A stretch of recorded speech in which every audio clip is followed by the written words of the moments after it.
چارواکي وایي د ننګرهار پچیر آګام ولسوالۍ د داعش وسله والې ډلې له شتون څخه پاکه شوه. له تېرې یوه میاشت را په دې خوا په پچیر آګام ولسوالۍ کې داعش له افغان امنیتي ځواکونو سره جګړه کوله چې د اوسیدونکو پر ژوند یې بدې اغېزې وکړې او خلکو ښار ته کډې وکړې.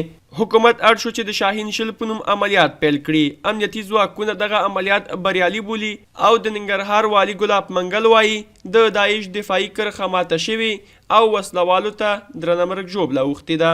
تر پرونه پورې کوم عملیات چې هلته روان وو د داعش وروستي کرښه یا د دوی دفاعي کرښه هغه ماته شوه. زموږ د وسلوال ځواکونو د عملیاتو په نتیجه کې او هغوی ته ډېره زیاته مرګ ژوبله ورسېده. زموږ د اطلاعاتو له مخې چې د شاوخوا سیمو خلک دوی مجبوروي چې د دوی سره د اجسادو په انتقال کې مرسته وکړي. زه تاسو ته په پوره اطمینان او باور سره ویلی شم چې نور پچیر آګام د داعش له بریدونو څخه او د داعش له حاکمیت څخه په پوره ډول سره آزاد شوی دی. خلک اندېښنه لري چې د عملیاتي ځواکونو له وتلو وروسته به داعش بیرته سیمه ونیسي.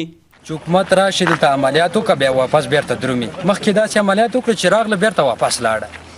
باید چې دلته پوستې وچول شي، پوره قرارګاهګانې جوړې شي.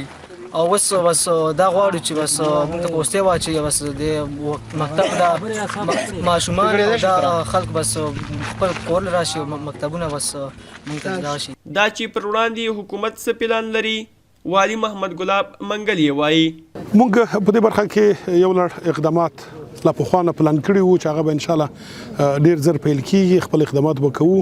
د سیمې د بیرته ساتنې دپاره به یو لړ تحکیمات او ولسي لښکر یا ولسي پاڅون کوونکي به له موږ سره په دې برخه کې چې په حقیقت کې ولس ته هغوی به موږ سره به مرسته کوي او زموږ امنیتي او دفاعي ځواکونه به انشاءالله د سیمې د امنیت دپاره خپل پروګرامونه عملي کړي. ولایتي چارواکي وویل د پچیر آګام هغه سیمې چې د جګړې له امله ویجاړې شوي له سره به بیا ورغول شي او زیانمنو کورنیو سره به مرستې هم وشي.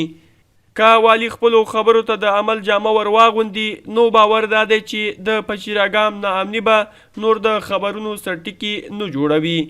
جلال یعقوبي، غرغښ تلویزیون، ننګرهار.